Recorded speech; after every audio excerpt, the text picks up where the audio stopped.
सुत विश्राम सकल जन रंजनी राम कथा कलि कलुष विभंजन राम कथा कलि पतंग भरनी पुनि विवेक पावक कहि हरनी राम कथा कलि कामद गाई सुजन संजीवन मोहि दुहाई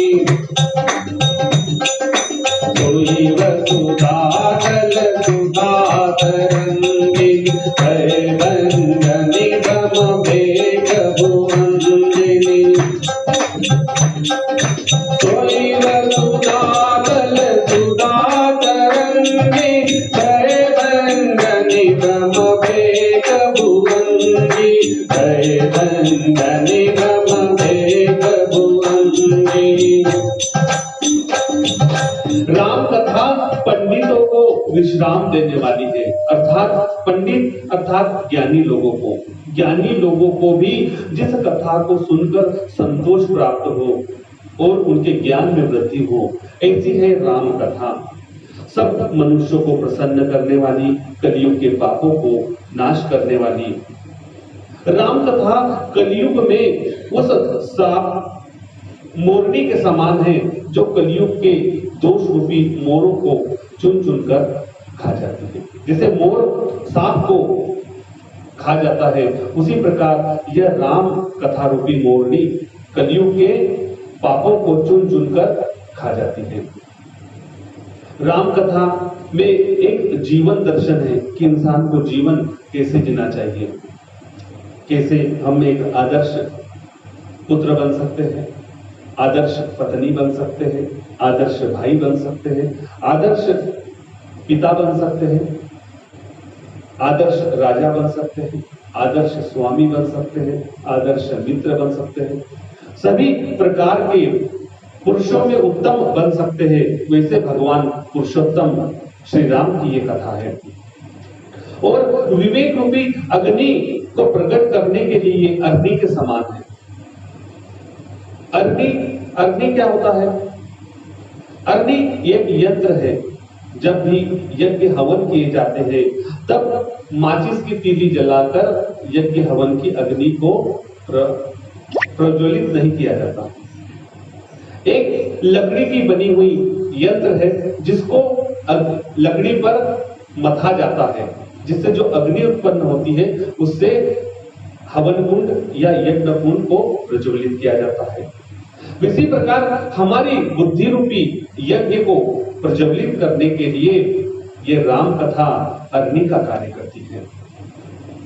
राम कथा कलियुग में सभी प्रकार के मनोरथों को पूर्ण करने वाली है। कामधेनु है। कामधेनु स्वर्ग की गौमाता है। कामधेनु के सामने जिस भी प्रकार की इच्छा की जाए, कामधेनु तत्काल वो हमारी सभी इच्छाओं को पूरा कर देती है। राम कथा भी उसी प्रकार कामधेनु के समान है।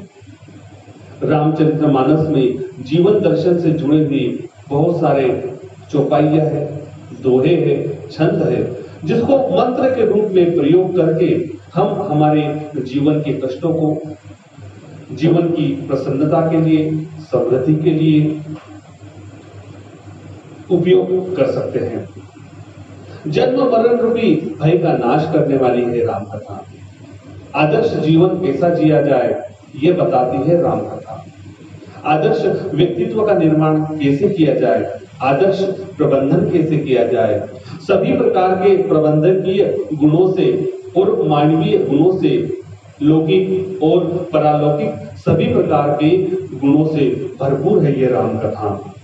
असुर सेन समन रगनि कंदिनि साधु विविध कुलहित गिरि नंदिनि।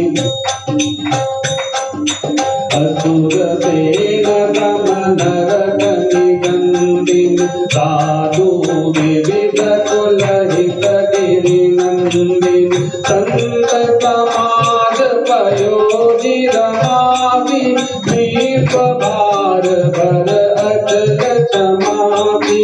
जम मुहमति जग जमुनाति जीवन मुक्ति हेतु जनताति राम ही प्रिय पावनि तुलसी तुलसीदास हृदय तुलसी राम ही प्रिय पावनि तुलसी तुलसीदास हृदय तुलसी।